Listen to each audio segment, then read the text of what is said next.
Eu acho que as descobertas, né, e construções, né, de nossa sexualidade, de nossas identidades, né, elas começam na mais ter infância, quando a gente começa, acho que, ter consciência do mundo ao redor, né? Então você vai vendo que um mundo que te foi passado, no qual você teria um papel a desempenhar, que aquele papel não está de acordo com os teus sentimentos. Então acho que começa a entrar em atrito. E óbvio, nos anos 90, né, 80, você não tinha muitas referências, a gente não tinha tantas referências, né? Televisão, internet, livros, nada. Tinha pouquíssimas referências. Então, foi ao ver justamente na televisão, Rogéria, o escândalo que foi Roberta Close, posar para revista, aparecer e tudo. Então a gente sabia que nossos corpos não seriam prisões. E aí você começa a tentar descobrir como fazer. E eu tive a chance de ter amigas travestis na minha infância, que já eram já travestis, já tinham transicionado, e que me indicavam hormônios, me indicavam o que fazer. Então, aos 12 anos, eu comecei a tomar hormônios. Meu primeiro hormônio foram anaciclin, que era uma bomba, né, anticoncepcional já para as mulheres, mas era o único hormônio que a gente tinha na época. Então, eu comecei a tomar anaciclin e eu tomava como bala, chupava como bala o dia inteiro, e junto com o melhoral infantil, que era rosa, eu gostava muito. Então, era docinho, e aí eu usava os dois juntos. Mas era bem perigoso, porque a gente usava de uma maneira indiscriminada e de qualquer maneira, né, na realidade. E hoje, mesmo os hormônios femininos, os anticoncepcionais, eles têm todo um processo que passam por laboratório, tem uma revisão de várias coisas que já não causam tantos malefícios assim às mulheres, principalmente, né? Mas naquela época já causava muitos problemas, então o que a gente tomava também para fazer nossa transição enquanto mulher trans, travesti, que na época nem se discutia nessa questão, era tudo viado mesmo, travesti, sapatão, etc e tal. Então era bem complicado, era bem perigoso mesmo para a saúde, mas a gente arriscava, a gente precisava sobreviver e precisava encontrar um caminho de transformar nossos corpos naquele ideal do que a gente queria para um corpo no qual a gente se sentiria livre, né? Sem saber que isso nos aprisionaria em outro espaço, mas dessa maneira.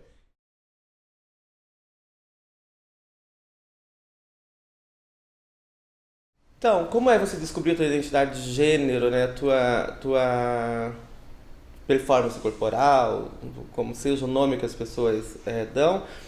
Hoje eu acho que para as pessoas LGBTI é mais fácil por conta daquilo que eu falei na outra questão. Hoje elas têm referências, tem a internet, tem um mundo de discussões e tudo, então as pessoas não passam pelas mesmas problemáticas que nós passamos. Então, primeiro você é menino, aí de repente você descobre que tudo aquilo que foi te imposto para você ser aquele menino, você não é menino.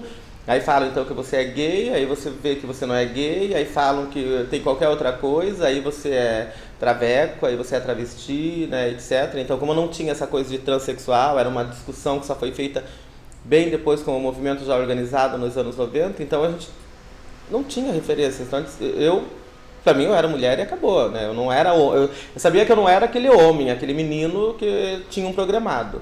Isso eu tinha certeza. Mas também não tinha essa coisa de que, então eu sou travesti, sou trans, sou uma mulher trans, vou fazer. Não tinha essas questões, a gente não tinha isso nos anos 80 nem nos anos 90, né? Então a gente tinha que descobrir sozinha. E aí eu fui descobrindo então que aí existiam os gays. E aí eu era gay, mas era gay afeminado. Né? E aí de gay afeminado aí descobri as travestis. E aí descobri então que existiam outras possibilidades. Mas não tinha essa discussão política como a gente tem hoje. Então você simplesmente ia vivendo a tua vida e ia descobrindo tuas identidades, né? Qual era a tua identidade de gênero. Não nem se falava identidade de gênero, era o que você era e pronto, acabou. Então a gente era mulher, a gente só era mulher. Né? Só era mulher ou viado afeminado, né?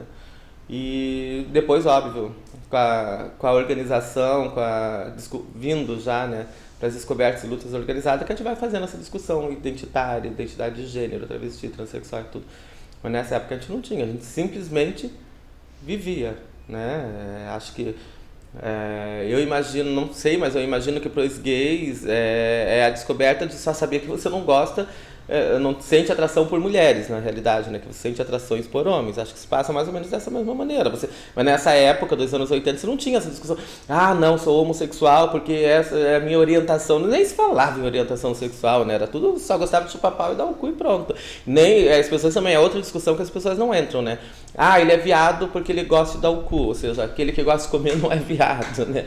As pessoas, justamente, isso só surge com a discussão de orientação sexual, né? Então, sobre ativo, passivo, essas discussões todas só vão surgir bem depois. Então, Eu acho que nós que vivemos nessa época da televisão preta e branca ainda, né?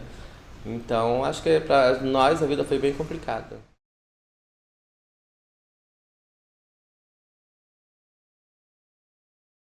Então, na família é engraçado porque, por exemplo, eu nunca discuti, nunca conversei com a minha família sobre essas questões. Eu sempre fui muito independente. Eu acho que eu tenho essa vantagem. Eu sempre fui muito independente de família, de pai, mãe, né? Hoje eu descobri que eu sou aromântica, né? Ou seja, são pessoas que não são românticas. Tem até uma bandeira das aromânticas, né? Mas não que eu não tenha sentimentos pelas pessoas, eu só sou muito independente, né? Apesar de eu sou ateia hoje também, mas as pessoas falarem muito pelo signo, eu sou touro com ascendente em câncer, e as pessoas falam, mas como? Aí usam, então encontram uma desculpa para eu ser assim, porque parece que minha lua é em Áries, meu sol é em Áries, sei lá, e parece que arianos parece que são terríveis, desapegados de muita coisa e terríveis. Mas enfim, eu nunca tive essa discussão em casa, assim, nunca falei. Meus primos era que falavam, uma vizinha que comentava. Nossa, mas olha que perna roliça, olha como isso rebola. Aos 8 anos, acho que a primeira vez que eu entendi alguém questionar, assim, que eu lembro, assim, de lembranças minhas, alguém me questionar sobre o meu corpo foi justamente essa vizinha, que era a comadre da minha mãe, Dona Nena, o nome dela, né? Infelizmente ela se chamava Nena, né? E aí Dona Nena é que falou, olha como você rebola, nossa, mas anda, parece uma menina se rebolando toda. E aí minha mãe, então, passou a observar mais. Meus primos, óbvio, eu já praticava sexo oral com eles. Aos 8 anos já era terrível também, já. Né? Mas é aquela coisa também de crianças, né? É tudo na mesma idade, né? Não tem essa coisa de pedofilia também, etc e tal, porque não são pessoas adultas, são crianças descobrindo sua sexualidade, né? E então, com os meus primos também já tinha essa questão, mas ao menos minha família me conta que lá aos 5 4 anos de idade, parece que eu já tinha feito uma performance, já tinha colocado vestido, aquela coisa toda, já tinha feito. Mas eu não lembro disso, quem conta são justamente minha família. Mas com eles mesmo eu nunca tive. Meus irmãos eu era terrível com eles, porque era eu que tomava conta da casa. Fui eu que passei praticamente a ter a responsabilidade da casa depois da morte da minha avó, porque minha mãe trabalhava fora, minhas irmãs muito novas também já se tornaram empregadas domésticas com 12 11 anos. E eu aos 8 anos assumi então a criação dos irmãos mais jovens, tudo. Eu sempre fui muito independente, eu nunca discuti muito isso. Então, até hoje, eu nunca falei, nunca tive uma conversa com minha mãe, com meus irmãos sobre quem é indianara, como foi esse processo, como foi na família. Vocês passaram por coisas vexatórias, os vizinhos falando. Porque eu saí de casa aos 16 anos. Eu fiz minha transição hormonal e pedi a emancipação ao meu pai, que não me deu. Mas eles permitiam que eu pudesse sair de casa. Então, aos 16 anos, por não aceitar mais, né, a submissão aos pais, a mãe mais propriamente, porque minha mãe era separada do meu pai. Então ela disse que se não aceitasse, teria que sair de casa. Eu saí, já era independente, já trabalhava fora. Fui embora, fui morar no centro da cidade de Paranaguá, no Paraná, que é de onde eu venho. E esperei completar os 18 anos. E aos 18 anos, então, eu no dia que eu completei aniversário, eu fui embora de casa e aí vim pro Rio. Eu vim pro Rio e agora está em cartaz novamente a peça O Doente Imaginário. E eu lembro que quando eu vim pro Rio aos 18 anos, eu estava vindo justamente com Johnny Montelet, que era um francês, que eu não sei se ele trabalhava na produção da peça ou se ele era amigo da atriz francesa que fazia o Doente Imaginário, e estava em cartaz o filme Kaoma. Então era um sucesso da época, Lambada, né? Lambada, Kaoma não era Lambada, né? O filme é Lambada. E aí eu vim pro Rio, fiquei com ele uns 15 dias, depois voltei à minha cidade, resolver questões práticas de rescisão de contrato de trabalho, tudo, e fui embora novamente. Aí fui para São Paulo, procurar emprego, procurar trabalho, tudo. Aí, óbvio, na minha cidade eu vivia numa bolha, né? Porque por mais que eu fosse a bicha afeminada, né, com peitinho, etc e tal, né, aquela coisa toda, com roupas masculinas ainda, mas eu tinha, de certa maneira, um conhecimento de família, de amigos, que eu trabalhava em restaurante, então eu tinha trabalho. Então eu achava que todos os lugares do mundo eram assim. E óbvio, quando você chega em São Paulo, você dá a tua identidade, aí pensa que você é mulher, e não querem te dar vaga de emprego, então o dinheiro vai acabando, e eu fui parar nas ruas, fui dormir nas ruas, aí passei a morar nas ruas de São Paulo. Aí eu fui morar na Praça Roosevelt, num banco, e encontrei uma turma também, uns moleques, acabei ficando com um deles. E eles queriam vender bebida em Santos. E na praia, a gente se juntou então para levar bebida para vender na praia, só que eles usavam drogas ilegais e as legais também, e acabavam tomando tudo que também a gente ia vender. A gente acabou entrando em confusão. E acabei me separando deles e fiquei sozinha embaixo de um vagão de trem no Porto de Santos. Era onde eu dormia e morava. E aí encontrei Paola, encontrei as travestis de lá, e elas, óbvio, faziam um programa nesse lugar e então acharam que eu era uma garota, uma menina e queriam tomar conta de mim. Até falar, ah, não, mas eu sou assim como vocês. E elas, na realidade, que tomaram conta de mim e passaram a ser minha família também. Me deram então o poste em Santos, onde eu passei a me prostituir e me tornei prostituta, né? Mas essas discussões, essas conversas em família, assim, na minha família mesmo de sangue, nunca teve. Eu nunca conversei, nunca. Saí de casa, fui embora, Sérgio foi embora e voltou em Janara, né? Voltou em Janara, né, no caso. E eu lembro que eu voltei e quando eu voltei, o cachorro é que me reconheceu, Nero é que me reconheceu, o cachorro é que me reconheceu, porque eu desço do táxi, pego um táxi na rodoviária e vou para minha casa, então eu desço com uma mini saia branca, uma blusa bufante, estilo cigana, e salto vermelho com balas de revólver no salto, que a gente tinha esse hábito nos anos 90 para não gastar, porque a gente caminhava muito correndo da polícia também, então a gente colocava bala de revólver no salto. Com bala de revólver no salto, era um sapato vermelho. E aí eu desço, como o Nero tinha o hábito de avançar nas pessoas, ele sai latindo mais feliz e corre em minha direção. E aí minha mãe vai para a porta da casa, coloca a mão no umbral e fala, deve ser alguém conhecido chegando, porque Nero não partiu para atacar. E aí eu venho me aproximando, ela me olha, e aí óbvio que ela me reconhece assim, né, pelos traços das mulheres da família, né, porque meu pai é negro e minha mãe é de origem indígena com já brancos, né, portugueses, italianos, etc e tal.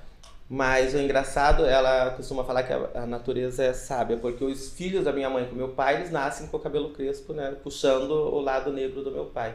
E as filhas da minha mãe, elas nascem com o cabelo liso do lado indígena da minha mãe. Aí todas as filhas. Aí meu pai tinha raiva do meu cabelo por isso, porque dois meninos, no caso, era o único que tinha o cabelo liso e não tinha puxado o cabelo crespo dele. Então ele mandava tosar meu cabelo todo. E aí, por não ter essas discussões e por eu ser muito independente, então eu já cheguei chegando em casa, já em Janara, já chegou chegando, foi deixando as malas, minha mãe falou, ah, teu irmão voltou. E aí meus irmãos menores é que ensinaram minha família, minha mãe, a me respeitar pela minha identidade de gênero feminina, porque eles me perguntavam, ai, como é agora? Então eu era Sé, né? Porque meu nome, como era Sérgio, eles me chamavam de Sé, Sé, Sé, Sé. E aí, como é agora, Sé? E como eu tinha criado eles, então eles tinham uma criação um pouco mais liberal, eu falava, ah, agora é assim, eu sou indianário, etc. Aí eu sempre usava dessa maneira, Sérgio morreu, entendeu? Não existe mais. Ah, tá bom. E eles entenderam rapidamente. Eles eram crianças de 5, 8 anos, 6 anos. E aí quando eles escutavam minha mãe e meus irmãos mais velhos, ah, e aí Sérgio, vem aqui Sérgio, não sei o que, eles falavam, Sérgio morreu, não vem que constrange, que não pode mais, que não sei o que. Então foram as crianças quem corrigiram minha família, e aí minha família passou a me chamar de Indianara. Daí passei a ser a filha, a irmã, e aí vinha em casa visitar sempre a família, mas a gente nunca sentou para conversar. A discussão mesmo nunca houve.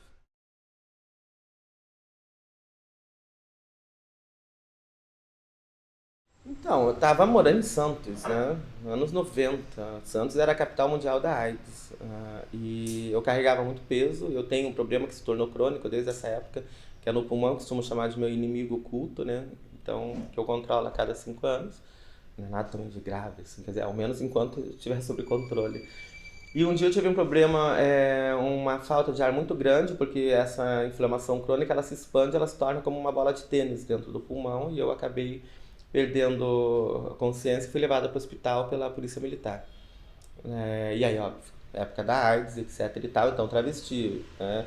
Anos 90, capital mundial da AIDS, o médico bomba, vamos fazer exame para detecção da HIV. E aí, óbvio, né, todo mundo falava que toda travesti morria de AIDS, então eu já achava, problema no pulmão, todo mundo tinha problema no pulmão porque era AIDS, eu já resolvi preparar a família primeiro, então liguei para casa, né? Avisei, não tinha celular, não tinha essa tecnologia, tudo isso, tinha que ligar, cobrar, avisar a vizinha.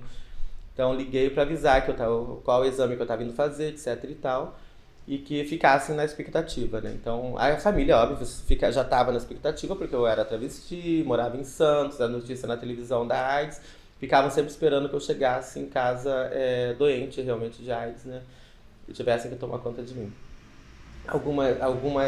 Eu lembro, hoje eu lembro, assim, na minha memória, tinha uma vizinha que ela tinha uma filha travesti que morreu, acabou morrendo de problemas pulmonares e se falava numa doença muito, muito contagiosa, etc. E tal. Hoje eu sei, então, que era AIDS. E aí fiz os exames, a gente esperava 30 dias para pegar os exames, deu negativo.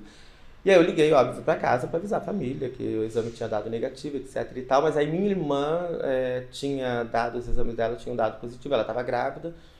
O marido era policial militar, eles eram evangélicos, tudo, enfim. E aí ela foi fazer o pré-natal e fazer o exame deu positivo. Hoje eu costumo falar que a gente não tem mais que arranjar culpado pra nada. Na época a família culpava meu cunhado, etc. Era toda uma culpabilização, mas eu acompanhei o processo dele. Ela morreu antes dele, ele morreu logo depois e era muito duro assim ver ele tentar fazer coisas para poder vender, para poder comprar AZT, para poder comprar medicamentos. Então ele teve um fim de vida assim bem ruim e eu acho que para ele era muito pesado na cabeça dele ainda ser acusado, e na cabeça dele talvez fosse isso, de ter matado a mulher e ter matado o filho que eles teriam, apesar de eles já terem uma filha, mas também junto, né? Então acho que hoje eu penso nessas situações. Mas também foi muito ruim. E aí tinha muitas amigas também em Santos morrendo. Sabrina, minhas amigas, a maioria todas estavam morrendo de AIDS, amigos, então era muito ruim, assim, e óbvio, o abandono da família, então era a gente que tinha que cuidar. Então eu lembro de cenas de eu dando uma pera pra Sabrina, que ela tava se recuperando e ela tava com sarcoma na boca, e ela não conseguia comer.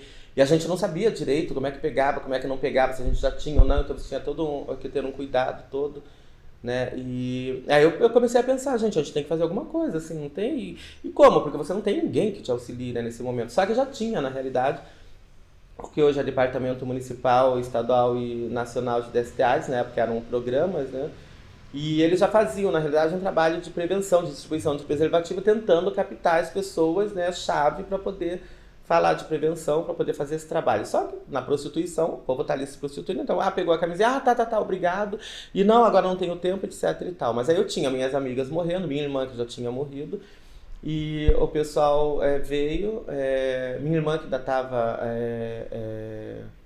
né, muito recente a morte dela, assim, então me tocava muito. Então elas vieram distribuir preservativo, eu sentei com elas e falei, eu queria inclusive realmente falar, saber como a gente tem mais informações sobre essa doença, etc e tal. É a Ivanilda, acho que você chegou a conhecê-las, Ivanilda, Maria Lúcia, Cleide, toda, Neide, a Neide. E aí, como eu me interessei, sentamos para conversar, elas falaram, não, a gente vai, vamos marcar uma reunião, então. Eu falei, sim, marcamos para quando? Aí acho que pela urgência da coisa, elas falaram, não, amanhã mesmo você pode ir vamos te dar o endereço, Praça Rui Barbosa, não sei o que, número 23, eu lembro até hoje. E você vai lá, e aí eu fui, já fizeram uma reunião, aí já trouxe as outras meninas também, as outras travestis, Rebeca, Lins, todas. E aí acabou nascendo o Grupo Filadélfia. Então aí, pela história do filme e tudo, aí nasceu então a fundação do Grupo Filadélfia. Eu dei a sugestão de nome, começamos a diretoria com o Roberto, que era presidente do sindicato de trabalhadores no comércio, de restaurantes, etc., bares e restaurantes. Que a gente tem uma história, justamente porque o Roberto é gay, eu era garçonete na boate Pink Panther. E na boate Pink Panther a gente trabalhava de maiô com umas coelhinhas da Playboy. Só que eu sempre fui muito dessa coisa assim, meio, acho que por causa da minha mãe também, que sempre foi muito política. Então, como eu era garçonete, eu fui já me sindicalizei logo. Fui no sindicato de garçons, né, trabalhadores no comércio, bares e restaurantes, me sindicalizei, comecei a pagar sindicato. E eu tive um ano depois eu tive uma briga com o dono da boate, o gerente da boate, e ele acabou me demitindo. E eu falei, não, tudo bem, sem problema nenhum. Aí fui procurar o sindicato. E o Roberto era o gay, que era o presidente do sindicato na época. Ele me acolheu muito bem, falou, não, você tem... Aí foi o advogado, eu acabei ganhando a causa, porque ele usava, como a gente trabalhava de maiô, ele falou pro juiz que na realidade, e eu por ser travesti, que eu ia na boate para me prostituir. E o juiz perguntou para ele qual era a roupa das garçonetes, ele explicou o uniforme das garçonetes, aí o juiz mostrou, que eu batia foto. Eu sempre fui muito, né, nesse sentido, eu sempre guardava muito bem minhas coisas, eu batia foto minha servindo mesas, com a comanda no meio do peito, tudo servindo clientes. E aí, quando ele fala o uniforme das garçonetes, que era igual às coelhinhas da Playboy, o juiz pega a foto e mostra pra ele, aqui como ela está assim na foto. E aí começa, então, aí ele aceita o acordo, então eu saio. E aí o Roberto é que tinha toda essa técnica de fundação de ONG, a gente né, tudo travesti, só da rua, tudo. E aí o Roberto, então, ajuda a gente a fundar a ONG, a gente funda o Grupo Filadélfia. E o Programa Municipal de Santos, então, porque tem toda essa discussão nacional, acaba sabendo que vai ter o Encontro Nacional de Travestis e Transsexuais no Rio. Não era transexuais, era só entrantes, que era Encontro Nacional de Travestis e Liberados, né, no Rio. Em 95, que já era o terceiro encontro, na realidade, né? Já tinha havido 2 antes.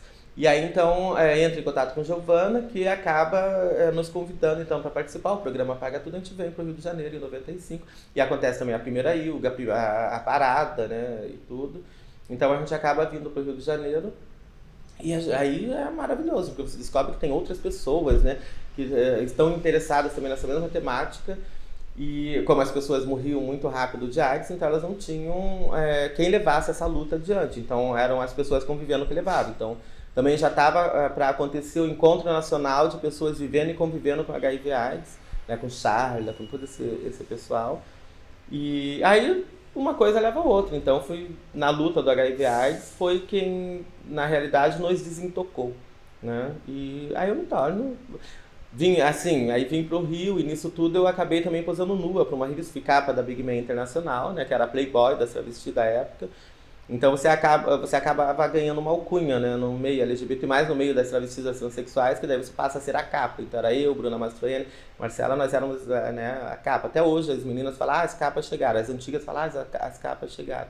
E aí eu me tornei capa da Big Man Internacional, né, posei nua, tudo, ainda tinha que posar de pau duro mesmo, entendeu? Porque era o atrativo, né, então era escândalo pra época e você ficava exposto em todas as bancas de jornais. E aí fui fazendo discussões por essa minha independência também dentro do movimento, pautando, né, com Giovana, acho que teve esse fortalecimento muito com Giovana Baby, né, Kátia Tapiti, que era a primeira vereadora travesti do Brasil, né, tudo acho que foi uma galera, assim, que foi bem importante. Então acho que é daí que vem a luta e a gente foi adiante.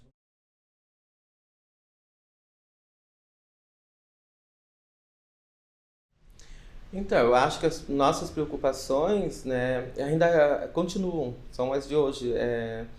Nome, né, a questão do respeito ao nome, apesar de nós termos portarias e tudo, então era porque a maioria das pessoas que morriam de AIDS, as travestis, as transexuais, né, que morriam de AIDS, elas morriam porque elas saíam no posto médico e já estavam já praticamente morrendo, né? Então era ao menos para tentar ter um fim de vida digno, né? Porque não iam porque eram escrotizadas, né? Eram oprimidas, chamadas pelo nome de civil, então era muito complicado, então acabavam não procurando, por essas opressões todas, não procurava. Então nascia a necessidade de como acolher essas pessoas, né? Então Giovana tentava o nome social e não conseguia no Rio, e aí teve a Conferência Municipal de Saúde em Santos, que foi em 96, a Conferência Municipal de Saúde em Santos. E aí a gente começou a pautar. Então, quando o pessoal do Programa Municipal de DST-AIDS de Santos nos chamou para fazer, olha, vai ter a Conferência Municipal de Saúde em Santos, e era bom que vocês pautassem as questões, né, o que seria? Aí eu falei da questão de nome, aí conversei com a Rebeca, com as meninas, a questão de nome, a questão do abandono da família, então como é que seria feito isso? E aí os médicos que entravam na explicação, né, dizendo que uma canetada de um médico derruba um presidente e um rei. Então, se um médico assinasse um prontuário médico reconhecendo alguns direitos, teriam que ser reconhecidos, e se fosse reconhecido na Conferência Municipal de Saúde. A gente levou então a briga para conseguir aprovar com que o nome social passasse a ser exigido nos prontuários médicos, a ser usado nos prontuários médicos de saúde em Santos. Na Conferência Municipal foi pautado isso, que as travestis e as transexuais, na hora da internação, fossem internadas na ala feminina ou em separado, né? Não se falava nos homens trans, só se falava só nas travestis, não se falava nem em transexuais, só nas travestis, então que fossem internadas na ala feminina, e que casais, né, o que hoje se fala casais homoafetivos, né, parceiros de travestis, transexuais, né, fossem considerados como cônjuge de fato no prontuário médico, porque já tinha desde 95 a discussão sobre o casamento civil igualitário, né? Então, para que em caso de abandono da família, a gente não tinha como visitar também os parceiros, as amigas, etc. E se as pessoas fossem consideradas como cônjuge de fato no prontuário médico, teriam acesso às informações, à visita, tudo isso. E então foram os 3 pontos mais polêmicos da conferência. E óbvio que não ia ser aprovado, né? Mas em algum momento também alguém precisa dos votos de LGBT, né? E aí a luta antimanicomial precisava de nossos votos para fazer passar as pautas deles. Então a gente entrou em acordo que eles nos apoiariam, nós apoiaríamos eles. E óbvio que também houve a negociação, porque eles não queriam, tinha um pacote bem maior de reivindicações, mas eles não queriam pautar todas. Então a gente pautou as mais importantes, que eram essas. E acabou sendo aprovado. E aí foi a primeira vez também em 96, justamente que oficialmente o nome social foi aprovado no Brasil. Aí virou isso, bom, aí deu aquele escândalo todo em jornais, em tudo, e uma briga com o movimento feminista também, que não aceitava a internação da travesti na ala feminina. E foi bem... Mas eram essas. Eu acho que as preocupações ainda continuam sendo as de hoje. Só que hoje a gente tem bem mais força do que antes.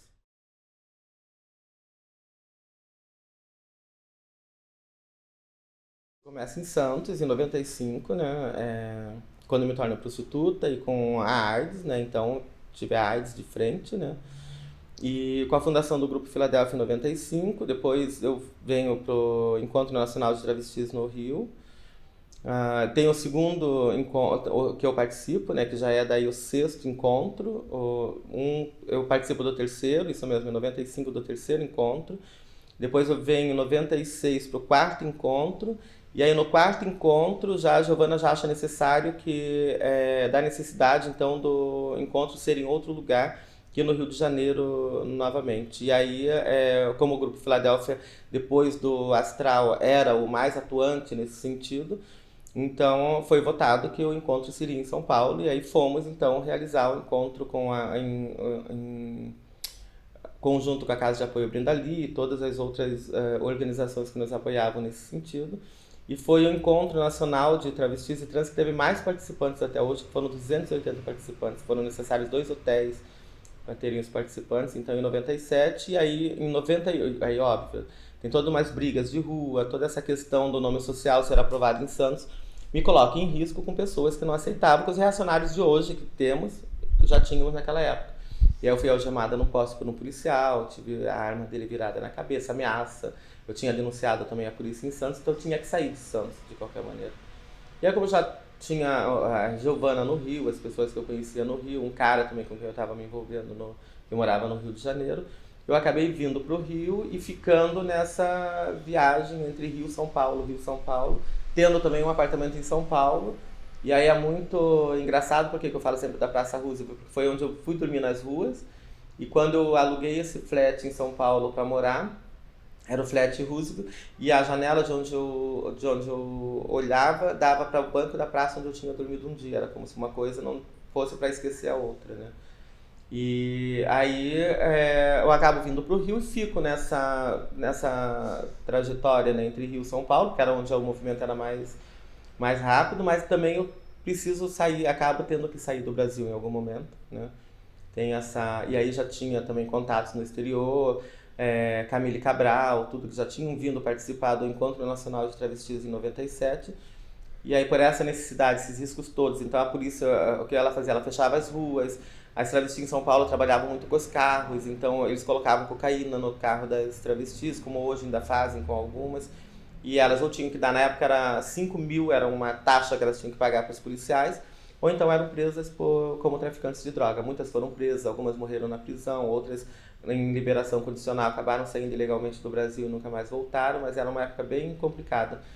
E por essas perseguições tinha denúncia. Então as denúncias eram hoje através de OAB, de Secretaria de Direitos Humanos, etc e tal, mas sim através dos programas municipal, do programa estadual de DST-AIDS. Então era a saúde que acabava nos levando a outros parceiros.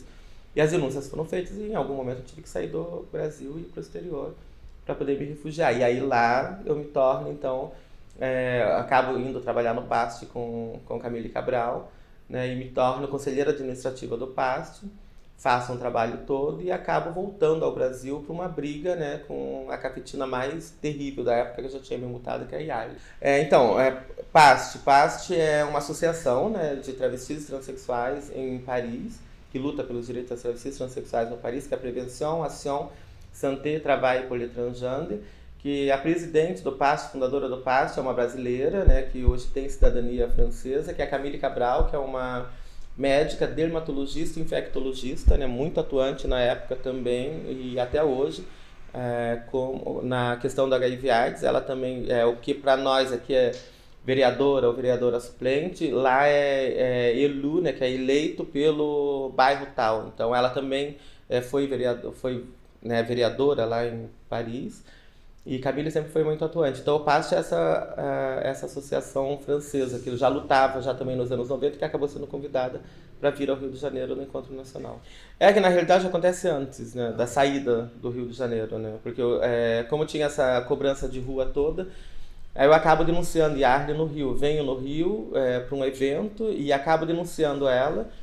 E então cria toda essa briga e eu volto para Santos. E aí tenho também uma ameaça em Santos, de onde eu tenho que sair, e acabo me refugiando entre Rio e São Paulo, mas sem poder transitar pelas ruas do Rio, porque eu já tinha essa ameaça. Então eu entro em contato com Giovanna Baby, porque um dia saindo de um programa num hotel com os chefe de corveta da Marinha, não precisamos falar o nome, como a gente já disse na época, e eu fui parada, aliás, né, a gente falou nomes aí, e aí eu fui parada pelo os capangas, né, da pessoa, e que eu ia ser jogada nas pedras da Avenida Niemeyer, que eles já tinham feito as outras pagarem o preço pela denúncia ali mesmo nessas pedras.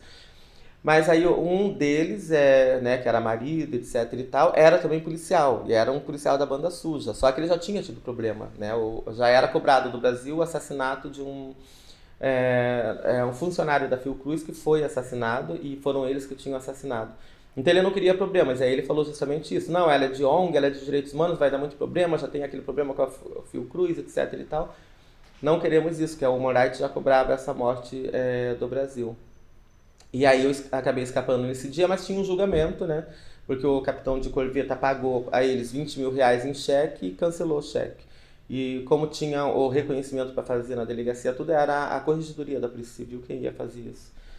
E aí eu estava em casa quando eles bateram na porta e falaram que era a polícia, óbvio, como ele era polícia, era também da banda suja, etc e tal.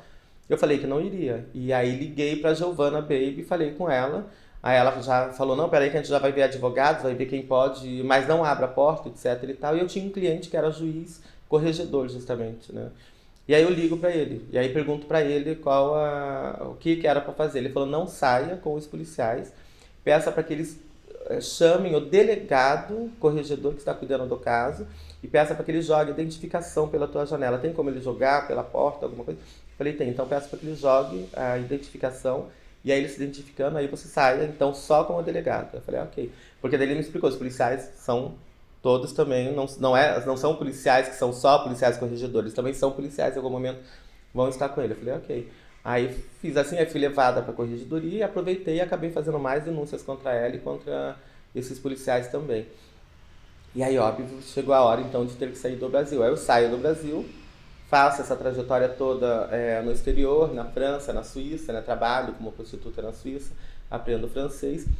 E aí, quando eu volto pro Rio, então eu volto mais empoderada, porque, né, você volta de outras lutas, você volta com outros direitos, né? Se eu já era terrível, já que a gente já tinha rolado, saído na porrada mesmo na rua, então eu volto mais empoderada ainda. E aí, recomeçam as denúncias, outras travestis então acabam também vendo que é a oportunidade delas denunciarem e acabam denunciando a cafetinagem em Copacabana, que acaba levando à prisão dessas pessoas. E algumas, inclusive, acabaram morrendo, né? O policial, outras pessoas acabaram morrendo. Então, de certa maneira, eu tive uma liberdade para poder voltar ao Brasil.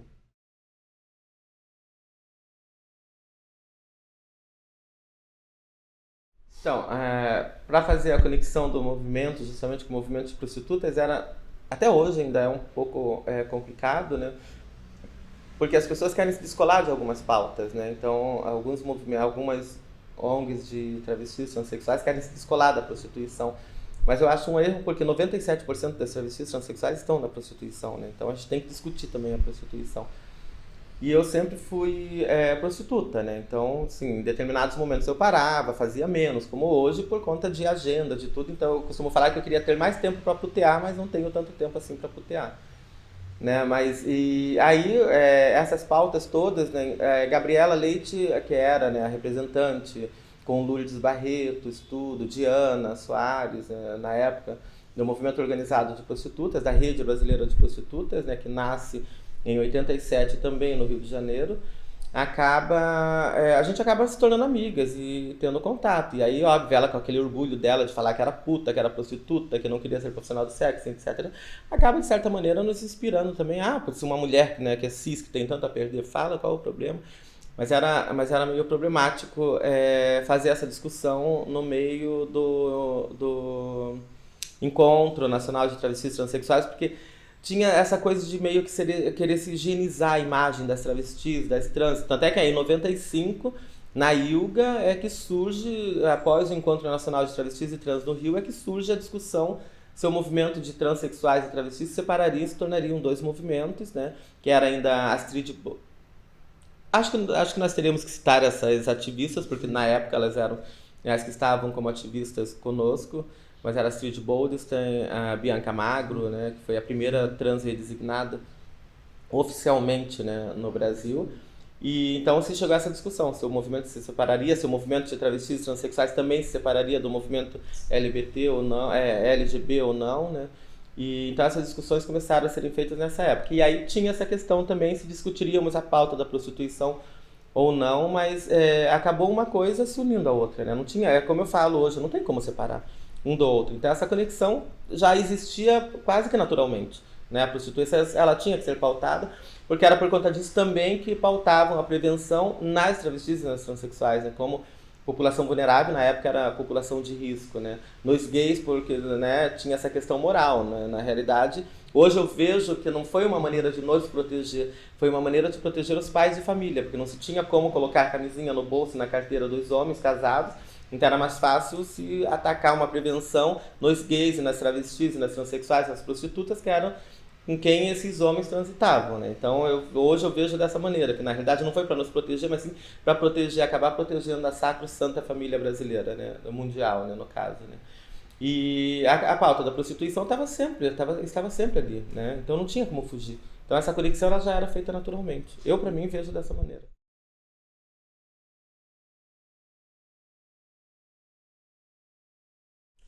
Ainda continua sendo complicado, ainda continua querendo se descolar de alguma maneira. Assim como Gabriela também, em algum momento, quis se descolar da pauta de HIV/AIDS, por ela justamente achar que era estigma, o que eu meio que contesto essa opção, né, de se separar, mas por conta de algumas coisas que a gente acha, que a gente vê, acha não, que a gente vê realmente que são preconceitos, né? Por exemplo, se você vai fazer um encontro nacional de travestis, de trans, de gays, de prostitutas, rapidinho o Ministério da Saúde manda o pessoal do DST/AIDS, prevenção, camisinha, gel, teste, panfletos sobre doenças, várias outras, hoje infecções sexualmente transmissíveis, mas na época DST, etc e tal. Mas se você vai fazer um congresso de médicos, que também é uma população vulnerável, né, enfermeiros, etc., não se manda nada disso. Né? Então é uma maneira realmente preconceituosa, porque é uma questão moral, né? A nossa sexualidade é vista como uma sexualidade promíscua, né? Gays, travestis, transexuais transam, na cabeça das pessoas é isso, a gente vive transando nas paredes, nos cantos, entendeu? Com 500 homens, com 500 pessoas, a gente só vive para trepar, a gente não faz outra coisa na vida que trepar, na cabeça das pessoas é isso, então é uma questão moral. Então eu acho que sim, eu entendo essa coisa de quererem se separar, assim como eu entendo que o movimento de travestis e transexuais queira se separar da pauta da prostituição justamente por conta desses estigmas, que toda travesti é puta, entendeu? Travesti já é praticamente sinônimo de prostituta, de puta, né? De profissional do sexo, né? Mas faz parte da nossa vida, né? Então a gente vai ter que discutir isso, em algum momento a gente vai ter que convergir para essa pauta, então eu acho que a gente não pode fugir. Algumas coisas a gente não pode fugir, não tem como.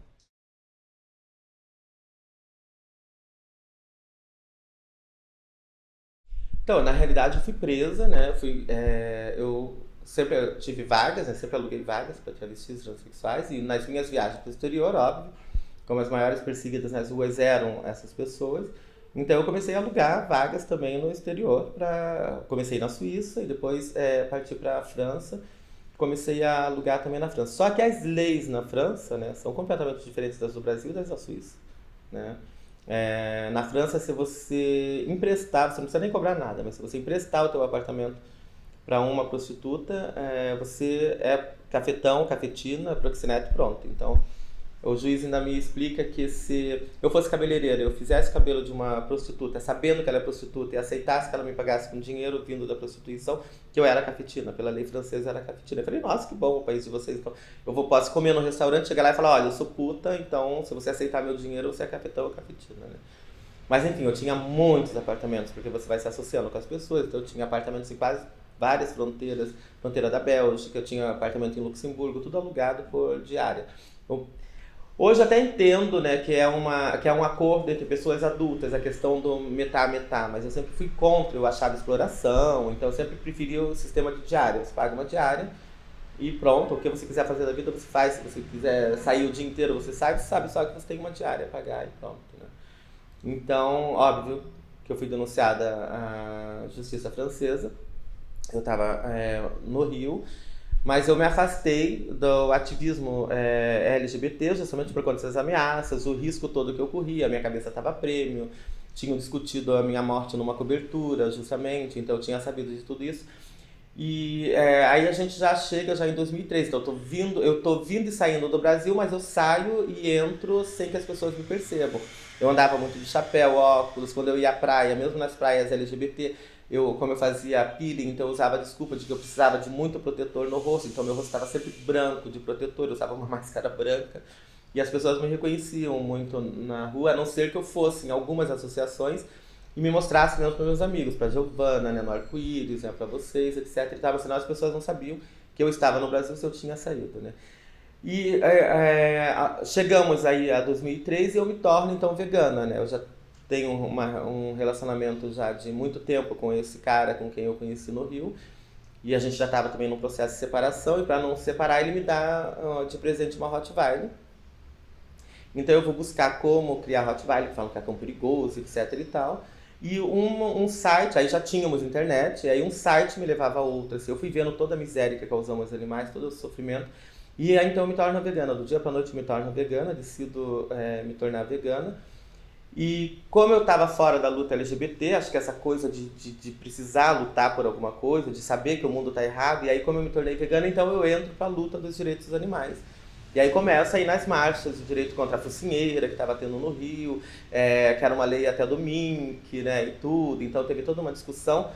E aí você vê como esses lugares são LGBTfóbicos, como essas lutas por direito dos animais eram LGBTfóbicos. O cara usava a desculpa assim de que querem colocar focinheira nos cachorros, não querem pitbull, não sei o que na praia, porque não vai lá tirar as travestis que estão pelada, não sei aonde, entendeu? Os gays que estão transando lá nas pedras do arpoador. Eu falava, gente, assim, que absurdo. Então o povo tá lutando por direitos dos animais, tá querendo massacrar, né, pessoas, né, etc e tal. E aí eu acabei ficando na luta dos direitos dos animais até conseguir voltar para a luta LGBT. E aí em 2003 eu também acaba tendo esse problema todo, né, na França, mas estou no Brasil e vou até 2006 quando eu decido me separar. E aí eu viajo novamente para o exterior, vou para a Espanha, né, faço umas denúncias na Espanha, passo por uma tentativa de assassinato na Espanha e acabo indo então para a França para me refugiar na França e ir para Luxemburgo. Só que eu sou parada na estação de Estrasburgo.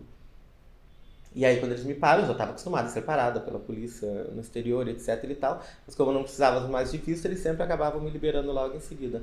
Mas eles me levam detido e aí lá tá toda a denúncia, então, né, no computador e tudo. E aí eu sou detida em Estrasburgo, presa, sou mandada para o presídio de Estrasburgo e sou levada para Paris para passar pelo juiz de instrução, para receber as denúncias todas. E sou levada para a prisão de Fleury-Mérogis, onde eu fico então presa 2 anos e meio, porque eu sou condenada a 5 anos de prisão, então como cafetina, como que é proxenetismo na França, alugar apartamentos, como eu expliquei, pela lei francesa é dessa maneira, mas ao mesmo tempo foi a minha liberdade. Então aí fui mandada para psiquiatra, porque eu falei que existiam pessoas que estavam em liberdade, mas estavam aprisionadas, e pessoas que estavam nas prisões, mas se sentiam livres, o que era meu caso, por toda a perseguição que eu sofria do lado de fora. E minha amiga que ia me visitar na prisão, ela falou justamente que ela trabalhava no Pasto, era visitadora, a Sabrina, que é brasileira, que é do Sul, de Porto Alegre, e ela falou que estava tudo preparado para te matar do lado de fora. A melhor coisa para você foi estar presa. E aí na prisão, eu tive tempo só pra mim, porque eu não tinha mais tempo pra mim. Quando você se torna ativista, você não tem mais tempo pra você. Você tem uma agenda que um dia você está num lugar, um dia você está debatendo alguma coisa, um dia você está debatendo não sei o que, outro dia você está... Então você acaba não tendo tempo pra você. Eu tive 2 anos e meio só pra mim. Eu li biografias, eu li livro, mas tinha uma luta toda pra fazer também lá dentro. Então não tinha identidade de gênero respeitada, nome, era tudo desrespeitado. E aí eu fiz uma outra luta dentro do presídio. Então eu fazia um trabalho social com o padre, que era o Père Yves, né? Padre, né? Père em francês, além de pai, é também padre.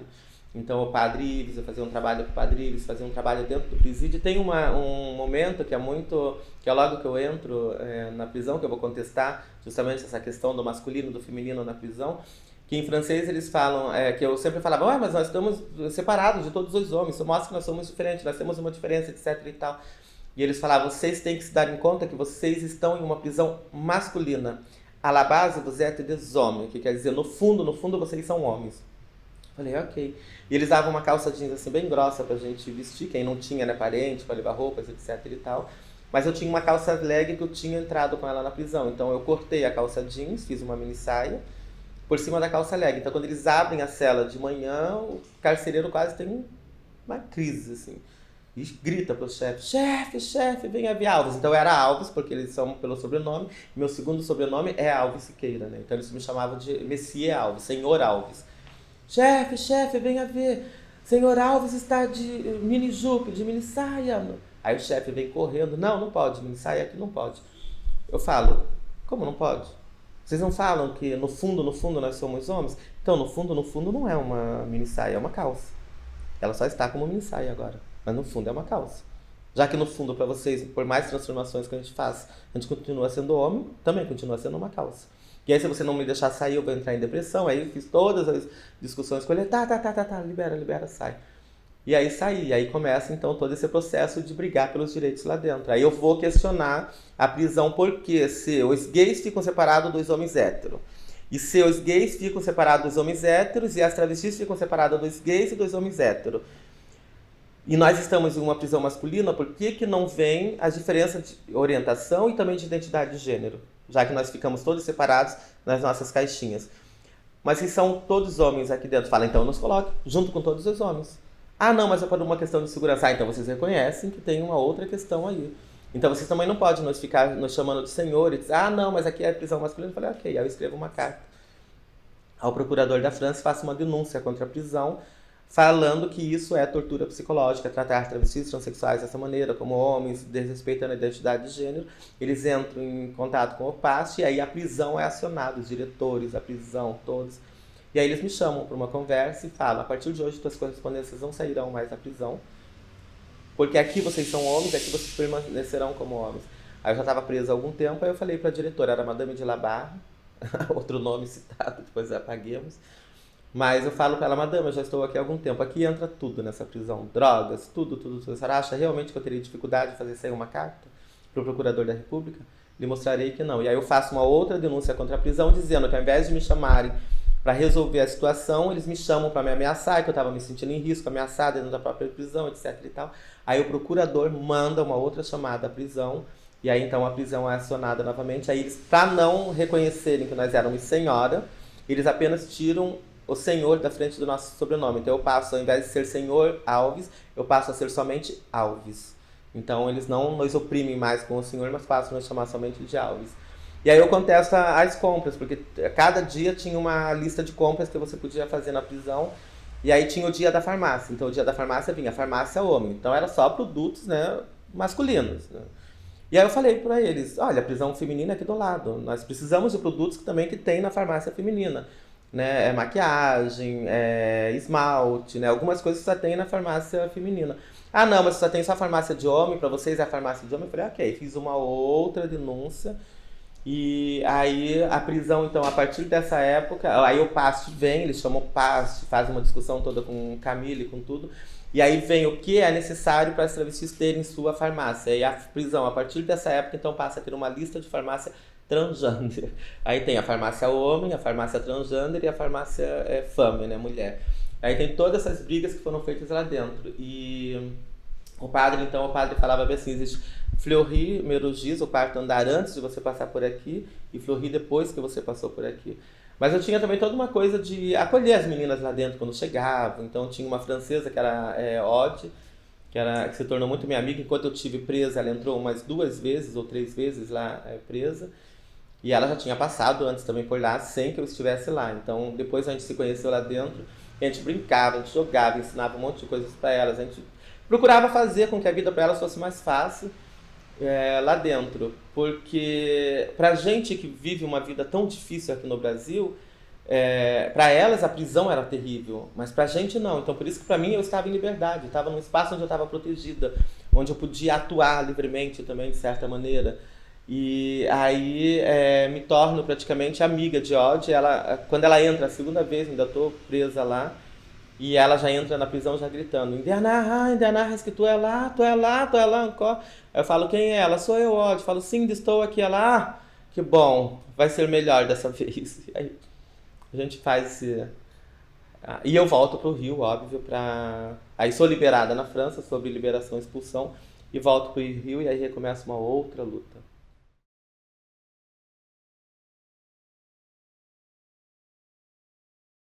Então, na realidade, eu volto, né, pro Brasil sobre condicional expulsão, sou liberada sobre condicional expulsão. Eu contesto a minha expulsão, eu não queria sair da prisão, então eu acabo contestando minha condicional, falo que queria cumprir minha pena até o final, queria cumprir os 5 anos até o final, mas pelas leis da França não tem como. Eu chego a condicional, tenho que ser expulsa para o meu país de origem. Então a juíza ela acaba me dando 3 meses a mais, assim, de tempo, como quem vai rever processo, fazer um outro julgamento da minha condicional, etc e tal, para que eu me acostume a poder, que eu vou voltar realmente. Ela fala, não tem como, assim, você vai ter que ser enviada mesmo pro Brasil. E aí então eu volto pro Brasil. E eu chego no Brasil, assim, sinceramente, eu estava chegando, já sabendo do que me esperava do lado de fora, então eu não queria muito vir. Mas eu encontro toda uma violência também, eu volto para Copacabana e tem toda uma ameaça dos seguranças. Então, as travestis não podiam sair, transitar na Prado Júnior, que é uma rua onde a maioria morava. Antes das 5 da manhã elas não podiam transitar na Prado Júnior, não podiam comprar nos bares, não podiam serem recebidas nos bares, nem gastarem nos bares, nem nada. Só podiam ficar nos pontos onde elas trabalhavam na Atlântica, e às 5 da manhã elas podiam voltar a transitar nas outras ruas de Copacabana. Eu achei aquilo um absurdo, e aí eu falei, não, vamos fazer as denúncias. E fomos denunciar, começamos a denunciar. Só que essas denúncias, aí óbvio, né, você chega, então você está meio desatualizada da questão. E aí tem a questão, então, que eu lembro das referências. Então, eu fui procurar a Giovana já não estava mais no Rio. E aí eu lembro do Grupo Arco-Íris, então venho procurar o Grupo Arco-Íris, tudo para fazer essas denúncias, né?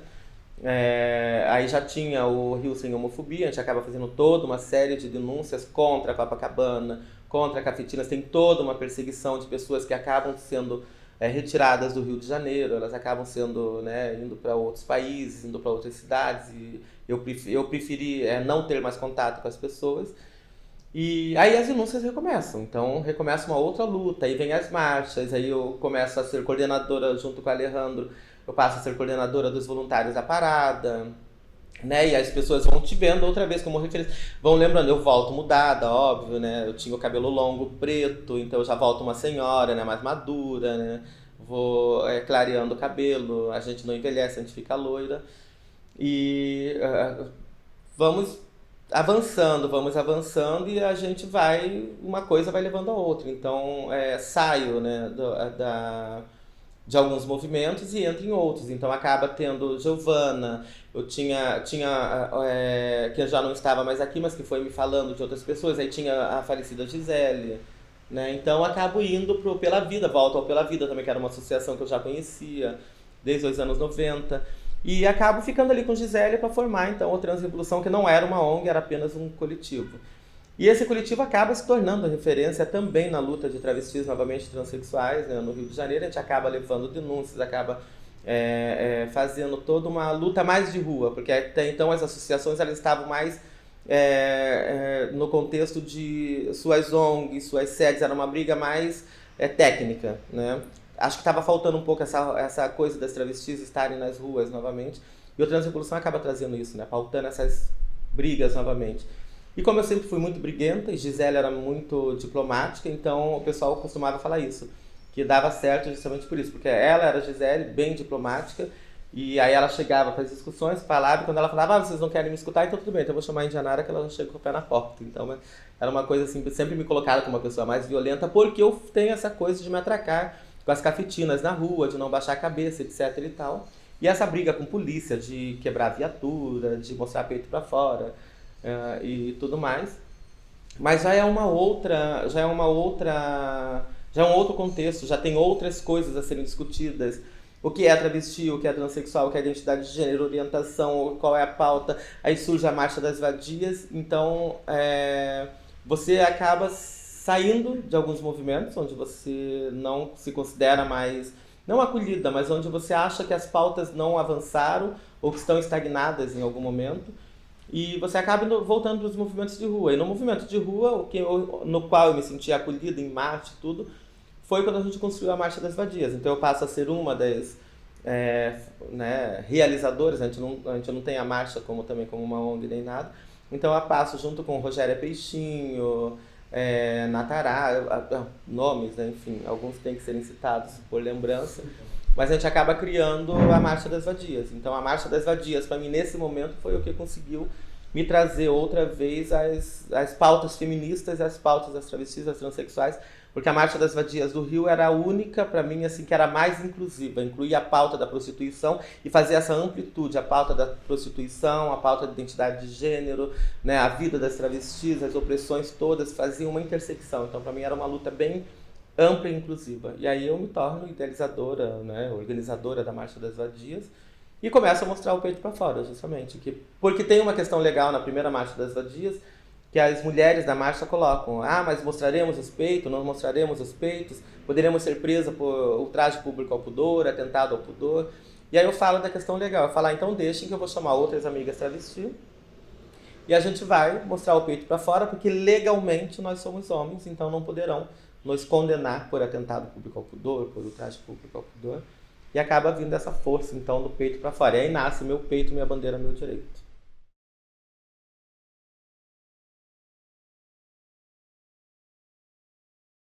Então, eu acho que a luta, justamente essa luta por direito, né, essa coisa mais da instituição, né, essa rebeldia me faz me tornar anarquista, né? Eu me torno anarquista porque em Santos eu era muito é, não próxima, né, mas eu admirava muito a luta da esquerda, do PT, né? Então, a gente que vem, né, dos anos 80 com a abertura da anistia política, da ditadura, etc e tal, perdemos as diretas já, depois vamos para a rua novamente para tirar Collor, etc. E em Santos, justamente, Thelma de Souza perde as eleições como prefeita, e ela era do PT, e eu achei aquilo um absurdo, porque era excelente o trabalho que o PT fazia na cidade de Santos, depois com Davi Capistrano, que acabou vindo a óbito, tudo era um trabalho excelente, então eu achei aquilo um absurdo, e aí não me filiei ao PT e acabo me tornando anarquista, né? Mas aí chegando nesse mais na atualidade, apesar de ter toda essa coisa, né, de revolta, de rebeldia, etc e tal, eu costumo falar que o antídoto para o veneno da cobra é tirado do próprio veneno, né? Assim como a cura para alguns vírus, algumas doenças são tiradas de cepas dos próprios agentes, né, dessas doenças.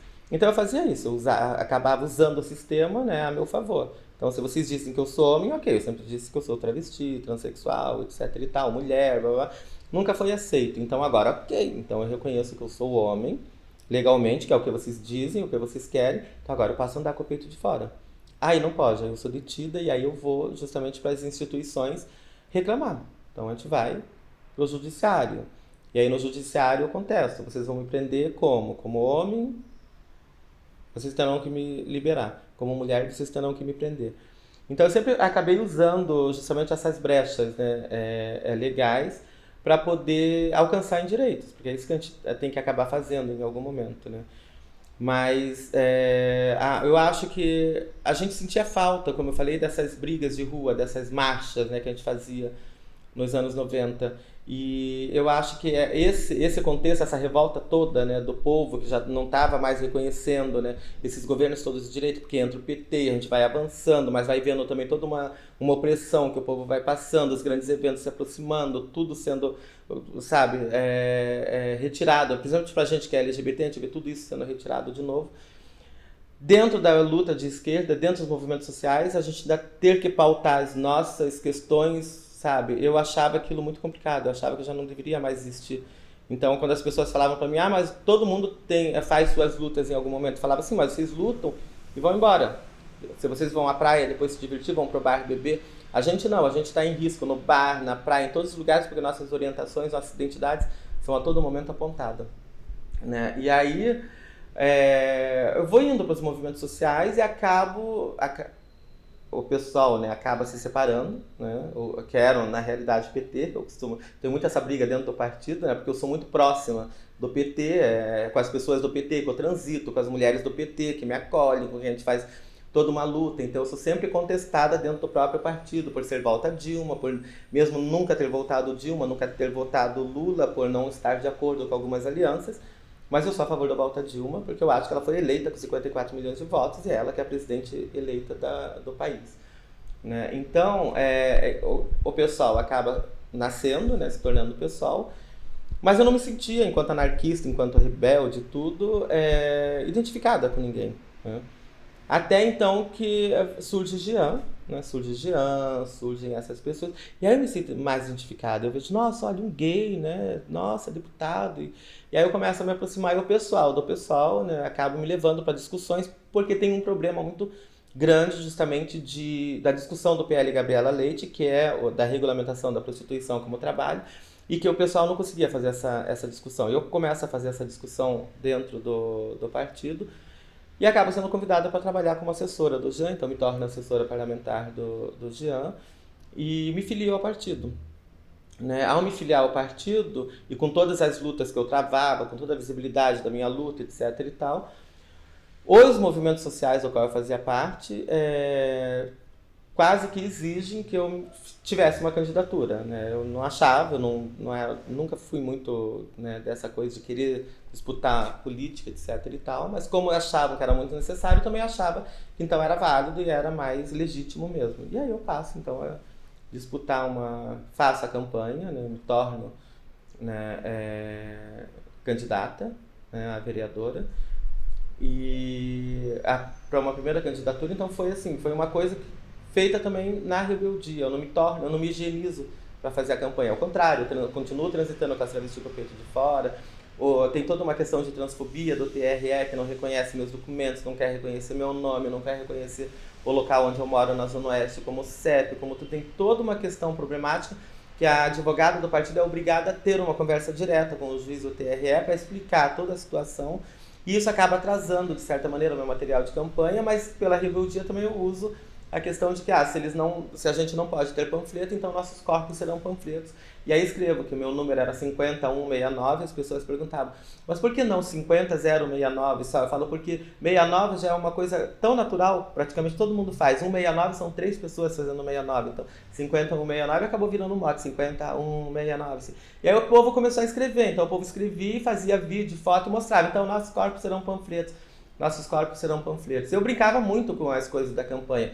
Não se preocupem, eu sou uma puta vereadora. O que eu não consegui na Câmara, eu tentarei com eles na Cama. Eu jogava muito com essas questões de ser prostituta, de tudo. E isso me leva, então, a uma votação expressiva de 6.166 votos, né? E aí me tornar a 4ª vereadora suplente, ou a 4ª suplente à Câmara de Vereadores pelo PSOL. E aí é eu que troco, né, a questão, eu passo a dizer vereadora suplente, porque eu acho que dá um peso à palavra e dá uma visibilidade às pautas, né? E aí são 6.166 votos. E aí eu falo, bom, então agora, né, as pessoas terão que me respeitar de uma outra maneira, né? Afinal, numa primeira candidatura, sem apoio, sem muita coisa, conseguir 6.166 votos é bem expressivo. Mas tem algo que é bem tocante na minha campanha, que eu sempre falo para amigos, mais para algumas pessoas mesmo fora dos debates públicos, que eu tive comícios muito grandes, né? porque eu era pelo Volta Dilma. Então Dilma estava no Rio, aí as pessoas me convidavam para falar num palco para 70 mil pessoas na Praça 15. Depois foram para 50 mil pessoas no Circo Voador, na Praça 15 novamente. Depois para não sei quantas mil pessoas no Circo Voador lotado. Depois na Fundição Progresso. E era bem próximo às eleições. Então foram como comícios públicos que eram proibidos e que os outros candidatos acabaram não tendo porque eles não eram. E aí, quando chega na minha candidatura, o pessoal do PT que fala: agora nós mostraremos quem nós apoiaremos e quem nós não apoiaremos. E aí eles fazem uma declaração de voto pública, assim. Essa sempre esteve conosco, então está aqui.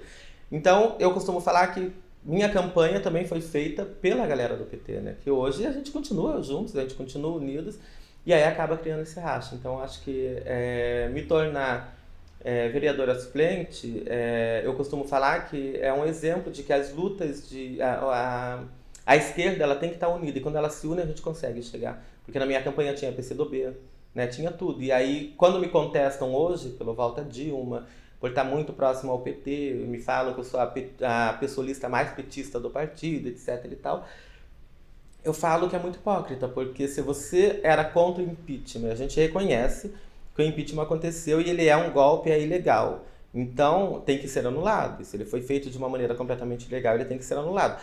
Ele anulado, a presidente eleita, ela tem que voltar ao cargo, né? Então, é ela que tem que pedir novas eleições. Ah, mas se ela não pediu, que ela cumpriu o mandato até o final, ela foi eleita para isso, né? Agora, pedir direta já, eu acho uma idiotice, porque nós estamos sobre o processo de direta já, nós já votamos, né? Então, nós não estamos numa ditadura, né? Nós estamos sobre o direta já. Então, o processo de direta já, ele já está em andamento. Então, pedir direta já, eu acho idiotice, eu acho que tem que isso, anular o golpe, pedir a volta de Dilma, reconhecendo que foi um golpe misógino e machista, que deu um retrocesso muito grande, né, às pautas da esquerda e do povo brasileiro, mas lembrando que ainda nesses retrocessos muito grandes são as pautas LGBT que serão massacradas primeiras. E é esse povo que será o último a ser outra vez visto. E é esse povo que estará morrendo novamente. Aí nós temos aí uma cidade, né, com exemplo, com um bispo como prefeito.